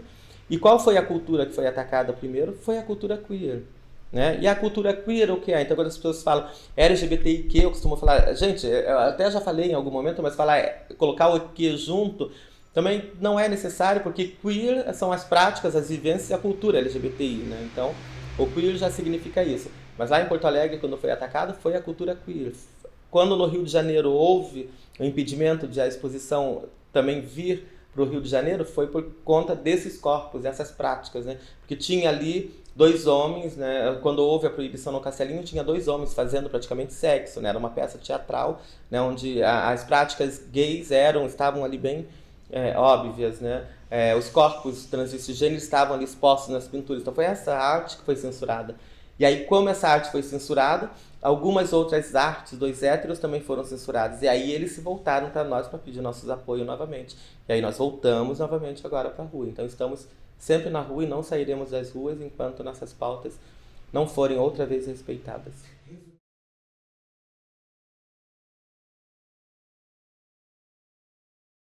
Então, eu acho que a importância da representação de LGBTIs na política, justamente, eu acho que passa pelo que eu falei dos anos 90. A gente não tinha referências, né? Então, é muito ruim você viver num mundo sem referências, né? Você tem que se descobrir praticamente só, né? E aí a gente passou a ter as nossas referências quando a gente via na tela das televisões, das revistas, Roberta Close, Rogéria, né, como jurada, né, Thelma Lippe, essa galera toda. Então eu acho que passa mais ou menos por aí. Você vai votar porque você vai votar, mas assim, você não tem pessoas que te representem de fato, por mais que digam, que falam por você, etc e tal, mas elas não te representam de fato porque elas não têm as suas vivências, elas não passam pelo que você passa. Elas podem imaginar, elas podem falar, mas elas jamais saberão.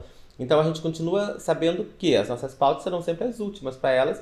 Em algum momento elas até se sentem envergonhadas de defenderem nossas pautas, que sabem que isso lhes tiraria voto, né? Então a importância de ter LGBTIs justamente nesses espaços de disputa, nesses espaços políticos, né, como deputado federal, que nós temos gay, como nós temos hoje um vereador, né, no Rio de Janeiro gay, como nós temos algumas transvestigêneros, né, eu vou usar a palavra transvestigêneros, que a gente usa na Casa NEM, nós temos algumas eleitas pelo Brasil, é importante porque você não tem que levar as suas pautas para essas pessoas, elas vivem essas pautas no cotidiano.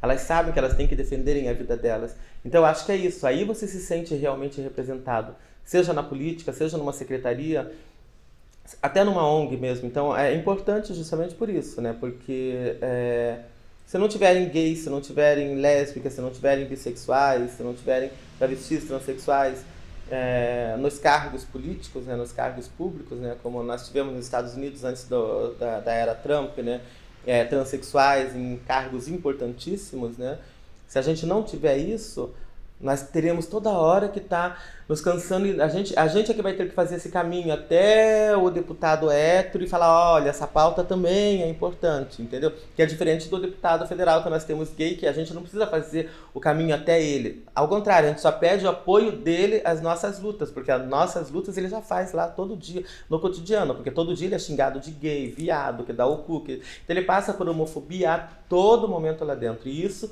ele sente na pele, né? Ele sente no corpo. Então eu acho que só quando tivermos esses espaços ocupados por todos esses corpos, por todas essas pessoas, aí teremos toda a diversidade realmente representada em todos os campos, no político, né, nas ruas também, teremos travestis transexuais como vendedora numa farmácia, não só na esquina, na prostituição, mas também como deputadas, também como vereadoras, como tivemos a primeira que foi Kátia Tapiti, a primeira vereadora eleita do Brasil, que se tornou vice-prefeita, se tornou presidente da Câmara, como temos hoje uma outra travesti que é presidente da Câmara, né, acho que em alguma cidade, não sei se é do interior do Rio ou do interior de São Paulo.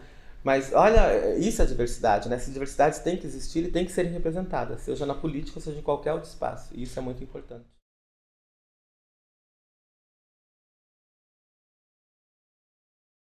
Então, primeiro assim, eu acho que eu não vejo problema em existirem tantas redes, né?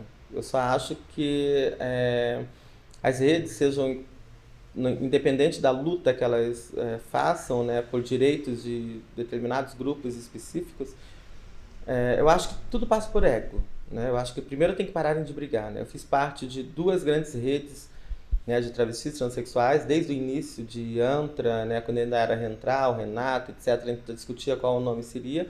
E também estive na fundação da Rede Trans, né, me tornando a representante da região Sudeste na fundação da Rede Trans em 2009, que aconteceu no Rio de Janeiro, justamente.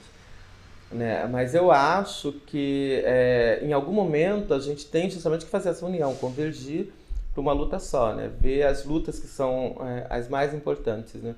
Então eu não vejo que o que eu acho importante hoje da gente estar na rua justamente é que essas redes venham também para as ruas, que eu acho importante sim a parte técnica, eu acho importante essa parte técnica alguém tem que fazer. Né, mas é que as vozes das ruas é que dão visibilidade, né? Por exemplo, quando as pessoas me falam, ao falarem das paradas, quando elas falam, a parada é um grande carnaval, a parada gay não luta mais por direitos, a parada LGBTI, a parada não sei o que não é mais, não tem mais o contexto político, etc e tal. Eu falo, gente, pode ser um carnaval, pode ser o que for, mas só de a gente estar na rua, só a gente estar na rua ali, nesse dia, e mostrar para as pessoas que esse dia é nosso, isso é político. Isso é política. Então eu acho que é isso que as redes também têm que fazer, entendeu? Tem que ter os dias específicos, mas a gente tem que convergir uma luta só e deixar o ego um pouco de lado e parar de brigar. Em algum momento a gente vai ter que pensar no povo. É o que eu falo hoje, que a gente tem que ter uma frente ampla de esquerda para apoiar quem vai ser o novo presidente, seja Lula, quem for disputar em 2018, como uma frente ampla de esquerda unida, porque em algum momento a gente tem que parar de pensar eu sou pessoal, sou PT, sou PV, sou PCdoB, etc e tal, e convergir pro povo. A gente tem que pensar no povo brasileiro nesse momento que está sendo massacrado. Então eu acho importante isso, que as redes LGBT, que as redes de pessoas positivas, né, deixem um pouco o ego de lado, né, parem de brigar entre si e convirjam para uma luta só, que a gente possa criar uma frente ampla LGBT. Eu acho muito importante quando a gente tem conferências nacionais, pode ter tido um contexto, né, de luta social com Fernando Henrique, etc e tal, né, que a gente está saindo de uma abertura, né, de uma ditadura, né, está tendo uma abertura política, tudo, retiramos um presidente, né, através do impeachment. Esse impeachment foi legítimo, esse impeachment não foi um golpe, né, e chegamos ao contexto do PT, mas lembrando que não foi em Fernando Henrique que tivemos 3 conferências LGBT nacionais, né? Foi no governo de Lula, foi no governo do PT que tivemos 3 conferências LGBT nacionais, né? Lembrando que no final do mandato acabou dando uma canetada, né? Pelo nome de travestis e transexuais para ser reconhecido no serviço público, etc e tal. Foi no final? Foi. Ela já tinha perdido tudo mesmo que ela tinha perdido. Agora eu vou foder vocês. Então já vou dar às pessoas o que mais vocês odeiam, o que mais vocês não queriam, pois agora eu vou dar a essas pessoas. E deu a canetada. Eu achei isso o máximo, assim, né? Então, eu acho que em algum momento a gente tem que fazer isso. Parar de pensar nos nossos egos, né? E pensar mais nas pessoas, né? Eu acho que atualmente no Rio de Janeiro, né, o que tem como marco, né? Assim, a Casa NEM, ela se torna justamente essa referência através do Preparanem, que era necessário nesse curso preparatório para travestis transexuais. Hoje eu estava até lembrando que ano que vem ia tirar para o 4º Preparanem, então eu estava lembrando que, nossa, as primeiras então que entraram nas universidades já estarão se formando praticamente em 2018, né? E aí a gente chega na Casa NEM, então, todos esses corpos que são rejeitados, né? E por que a Casa NEM faz esse marco, né? Essa referência toda?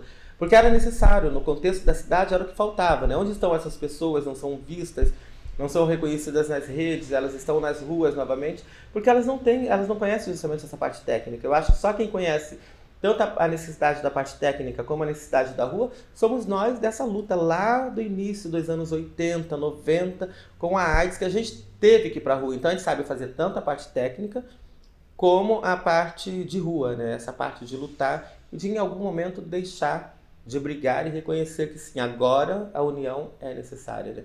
Eu acho que isso a esquerda no Brasil não está sabendo fazer.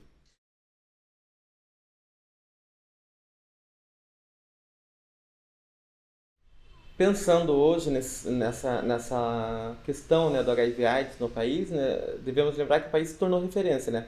Através da luta LGBTI, né, que fez essa luta, porque fomos nós que travamos essa luta, né, pela prevenção, pelo tratamento em HIV/AIDS, etc. e tal, né, e o país se torna então referência, né, em tratamento. Santos se torna referência, cidade capital mundial da AIDS se torna capital mundial da referência em tratamento e prevenção em HIV/AIDS e faz com que o Brasil se torne também referência em tratamento e prevenção, né? O que eu penso, né, nesse sentido é que houve uma sobrevida, né, das pessoas com HIV/AIDS. E aí um encontro, por exemplo, era Encontro Nacional de Pessoas Vivendo e Convivendo com HIV/AIDS, ele passa a ser somente Encontro Nacional de Pessoas Vivendo com HIV/AIDS, porque as pessoas com HIV/AIDS passam a terem uma sobrevida bem maior e passam a serem protagonistas das suas lutas, o que eu acho ótimo, acho que é isso mesmo. Cada indivíduo, né, cada grupo específico tem que ser protagonista da sua luta, porque só essas pessoas sabem o que passam e o que vivenciam, né? Então, nós, pessoas convivendo, né, principalmente a população LGBT, que se tornou visível, porque essa é a realidade, a gente se torna visível, a nossa luta se torna visível com o HIV/AIDS, né? Aí as pautas LGBT então passam a serem discutidas, né? Então os convivendo, e como também teve essa coisa de se descolar da AIDS por conta de estigma, etc e tal, mas o movimento LGBTI, que fazia essa força do movimento contra o HIV/AIDS, acaba se separando, se descolando e vai lutar por suas pautas, que é o casamento civil igualitário, o nome social para as travestis e as transexuais, lugar na universidade, lugar na faculdade. As mulheres vão lutar pelas suas pautas feministas, né? Elas não são mais as mães das pessoas mortas de HIV/AIDS e as pessoas convivendo que levam essas pautas, como Lucinha Araújo, que levou a pauta por seu filho ter morrido, etc e tal. Mas as pessoas com HIV/AIDS é que são... Eu acho que nessa separação, porque aí eu me torno, então, eu vou mais para a luta dos direitos humanos, eu acabo indo mais focar na luta dos direitos da inclusão de travestis e transexuais e deixo a luta de HIV/AIDS. Então esse sair dessa luta, eu acho que acaba enfraquecendo, porque acabou a população LGBT, o movimento LGBT, era o que, de certa maneira, por sermos a população vulnerável, que era mais tocada no HIV, etc e tal, acaba enfraquecendo um pouco a luta. Então, na parada LGBT tinha sempre a questão da AIDS sendo falada, os laços vermelhos, a gente ia para as escadarias, etc e tal. Os filhos das mulheres com HIV/AIDS, que nasceram, a gente já tem os filhos da AIDS, né? A geração, as redes nacionais de jovens, né? Jovens que já estavam em casas de acolhida, que eram crianças, né? Com HIV/AIDS, hoje são adultos com HIV/AIDS, né? Então, eu acho que acaba separando as lutas, né? Em algum momento a gente não soube fazer com que as lutas continuassem avançando isso. Sempre falo isso no Pela Vida, em algumas marchas na rua, em alguns movimentos, alguns protestos. Eu sempre falo que sempre tem alguém que é esquecido, e as pautas do HIV/AIDS sempre são esquecidas. Então, nas lutas feministas, por exemplo, hoje vai ter um debate na Casa NEM, que é justamente o lugar de fala, lançamento do livro de uma ativista negra, feminista, que é sobre lugar de fala. Então, tinham convidados, todas as representações de mulheres, inclusive eu, como coordenadora da Casa NEM, estou no debate. E aí eu lembrei justamente que, por ser dia 1º de dezembro, Dia Mundial de Luta contra a AIDS, não tinham convidado as mulheres cidadãs positivas, as mulheres positivas, representantes das mulheres positivas, então acabam convidando. Mas porque é isso também, a pauta feminista fala do aborto, fala de tudo, mas não discute a questão das mulheres positivas. Então as lutas estão separadas, e isso é problema. Então eu acho que é isso que está enfraquecendo o movimento de HIV/AIDS. A gente parou de falar tanto em AIDS, o movimento LGBT parou de discutir, de falar tanto em AIDS. O movimento travestis transexuais, assim como em algum momento também, parou muito de falar sobre prostituição e de falar muito sobre HIV/AIDS. Então acabou separando as lutas. Acho que a gente vai ter que unir novamente a luta, porque parece que a AIDS se estabilizou. E não é bem assim. O país que era referência em HIV/AIDS deixa de ser referência em HIV/AIDS. Imagina, a gente tem os dados, 25% da população de jovens gays contaminados, mas são os dados oficiais. E são os dados oficiais, ou seja, se você tiver realmente dados reais, é bem maior, entendeu? Sobre travestis e transexuais também, sabe? É bem maior. Então isso quer dizer que torna a ser preocupante novamente, porque as lutas comunitárias ainda são necessárias, ainda não se pode levar dessa maneira achando que já está tudo bem, isso já é discutido em todos os lugares. Não é bem assim. A população de gays, de travestis, transexuais, de prostitutas são as populações vulneráveis, voltaram outra vez a morrerem de HIV/AIDS, entendeu?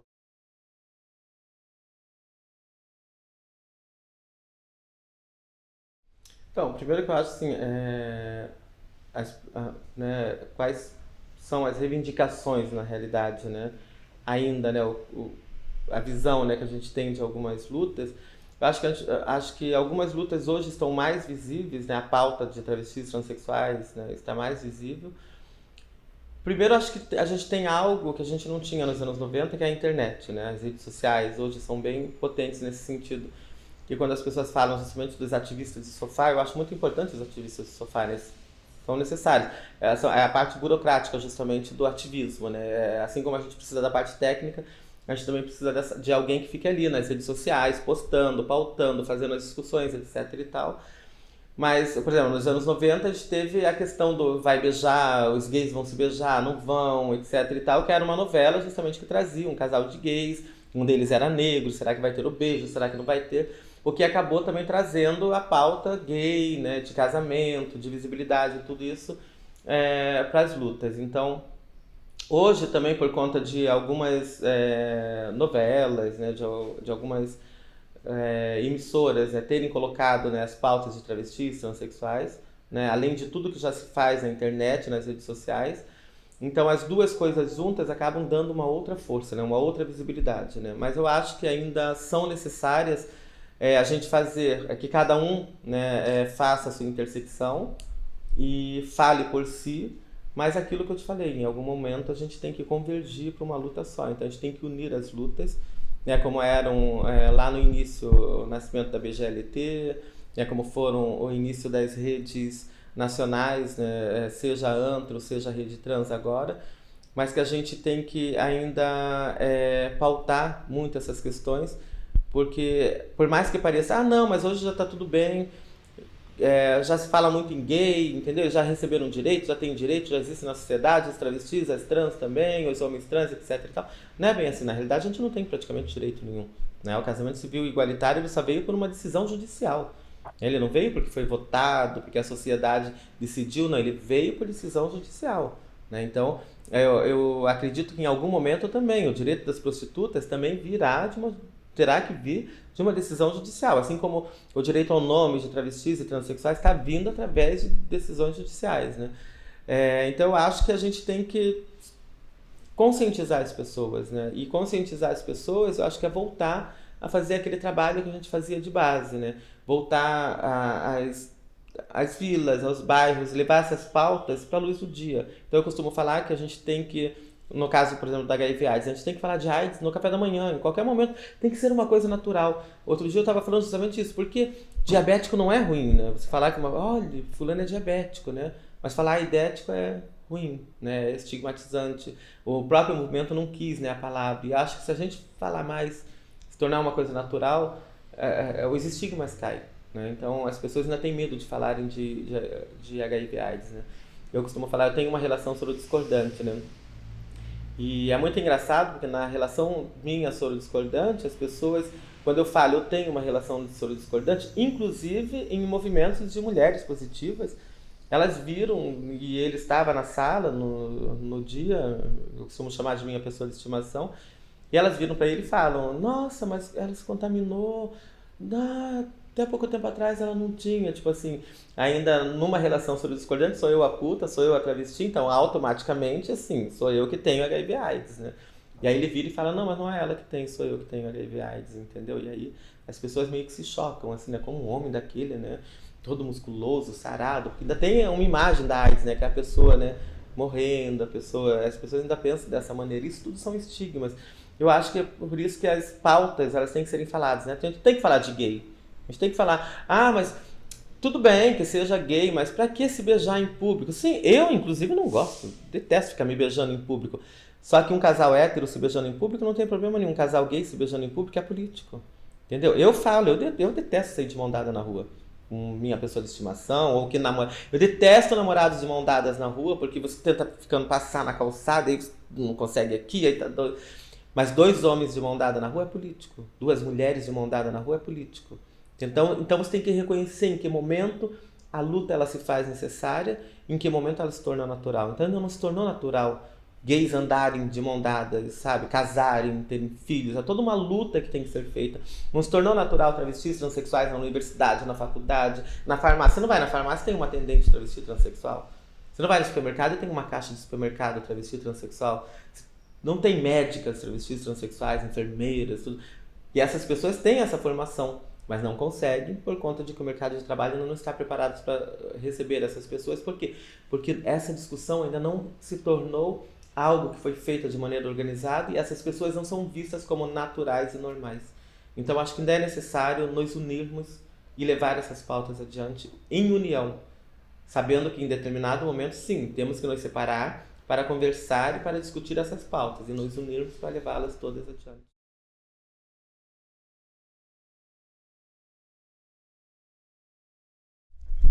Então, os avanços e os desafios que a gente espera, né? Então, acho que como avanços a gente tem o casamento civil igualitário, né? E as portarias de nomes sociais que se espalharam o Brasil afora, né? Para o nome social para travestis e transexuais, que se espalharam o Brasil afora, né? E deram possibilidades às pessoas justamente começarem a adentrar esses espaços, universidades, escolas, tudo isso com a sua identidade de gênero respeitada e também com seus nomes, né, respeitados, né? Então acho que isso são avanços, né? Isso tudo foi do movimento, né? O que a gente se espera, né, mais o luta é que isso seja algo natural, que a gente possa ir no que a gente não precisa ter que primeiro fazer uma união civil, uma união estável, né, para depois, eu não sei quanto tempo, transformar essa união estável em casamento, etc e tal. A gente possa ir no cartório naturalmente registrar um casamento civil igualitário, que nem se chamará casamento civil igualitário, é casamento civil e pronto, né? Mas eu acho que um desafio e um avanço, né, o que eu ainda espero é que acho que são mais de 70 direitos civis, né, as quais a população LGBTI não tem, que a gente passe a ter igualmente. E aí isso vai tornar um avanço, porque não são só nossos direitos que serão respeitados, mas a sociedade como um todo vai ganhar, porque quando a luta das mulheres avança, né, a sociedade se torna mais igualitária, né? Quando a luta LGBTI também avança, a sociedade também se torna mais igualitária. Então a sociedade como um todo ganha. A violência diminui, né? Porque eu costumo falar que não se morre só de um lado, né? Não morre só bandido, mas também morre PM, né? Também morre policiais, né? Civis, né? Também morre quem faz, né? A segurança pública, né? Então, em algum momento, algumas pautas elas terão que avançar. Seja a pauta, essa luta contra as drogas que leva a essas mortes todas nas favelas, nas periferias, mas também as pautas LGBT para que as pessoas deixem de serem LGBTfóbicas, né? Então, para que elas possam conviver, para que porque do outro lado também é seu filho que vai preso por ter matado um gay, por ter matado uma lésbica, por ter matado uma travesti, uma transexual. Olha o caso de Dandara, né? Como foi horrível, né, essa questão. O caso de Alexandre Ivo, né? Como foi terrível, né? Esses assassinatos, né? Então, mas sempre lembrando, tem até um poema que eu escrevi sobre isso que fala justamente disso. Quando teve a morte lá na Pulse, né? Não é só do nosso lado que há o sofrimento. O seu filho também vai pagar por isso. Porque você não ensinou, você não falou disso, você não pautou isso. Então, quanto mais pautarmos, então eu acho que é isso. Quando tivermos todos os nossos mais de 70 direitos que não temos respeitados, quando nós passarmos a ter esses direitos, a sociedade, sim, ela será mais justa e igualitária, mas não será só nós que ganharemos. Será também a sociedade como um todo que avançará a se tornar mais livre e igual mesmo. Porque a gente fala aquilo, né? Acho que foi dos temas da parada, né? Não queremos nem menos nem mais, né? A gente só quer direitos iguais, né? Então é isso. A gente não quer privilégios, né? A gente não quer, agora as travestis querem um banheiro só para elas. Não. Os gays querem o direito de casar também. Sim, mas nós queremos direitos como todas as pessoas têm. Né? De andar livremente, de casar, de amar, de não amar se não quisermos também, de não ter parceiro nenhum, né? Porque temos que levar a pauta dos assexuais também, que agora estão, né, vindo à pauta, e das pessoas intersexo também, que não eram nem lembradas na luta, que agora estão aí também com seus movimentos organizados.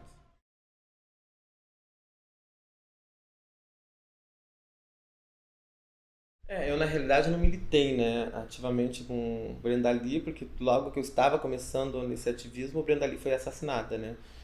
Mas Brenda Lee era referência porque Brenda Lee era caetana, né? E a gente conhecia, então a gente tinha o conhecimento de Caetana, né? Que no estigma, né, da prostituição, do mundo LGBT, etc e tal, era a cafetina, né? Como eu, as pessoas falam, cafetina, etc e tal, mas por conta de você ter essas casas de aluguel de vaga, né, para as pessoas, etc e tal. E Brenda Lee, justamente, ela faz a primeira casa de apoio, né, e de passagem para pessoas com HIV/AIDS. Né? E ali ela acolhe todas as travestis que eram as hóspedes delas, que pagavam diária para ela, que não tem mais condições de pagar, mas também gays, lésbicas, mulheres, prostitutas, homens mesmo de família. Então, é a primeira casa de apoio para pessoas com HIV/AIDS. Né? Então, a importância de Brenda Lee foi justamente isso. Em algum momento, ela reconheceu que era necessário que alguém fizesse isso, né? Que essas pessoas não podiam ser jogadas na rua de qualquer maneira. Então, ela abre sua casa e transforma sua casa nessa praticamente um hospital, né, público, né, para as pessoas com HIV/AIDS. E logo depois ela é assassinada, né, brutalmente. Mas para nós era referência. Então, quando a gente via que essa pessoa existia, também tem isso, a gente se sentia mais segura, né? Então, aí tem Brenda Lee, tem a Adriana da Tulipa, que também fazia, né, essa luta toda.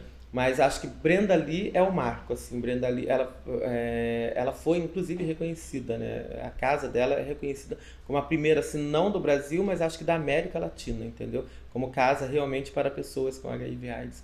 E o Encontro Nacional, o quinto Encontro Nacional de Travestis em São Paulo, é justamente organizado pelo Grupo Filadélfia, que não tinha legalmente o tempo exigido, né, de CNPJ e tudo para poder fazer um encontro, e aí entra justamente o apoio da Casa Brenda Lee nesse sentido. Então eu acho muito importante que essas pessoas sejam realmente lembradas, né? Pessoas que já não estão mais entre nós, que sejam lembradas nesse momento, porque elas foram muito importantes na construção desse ativismo todo.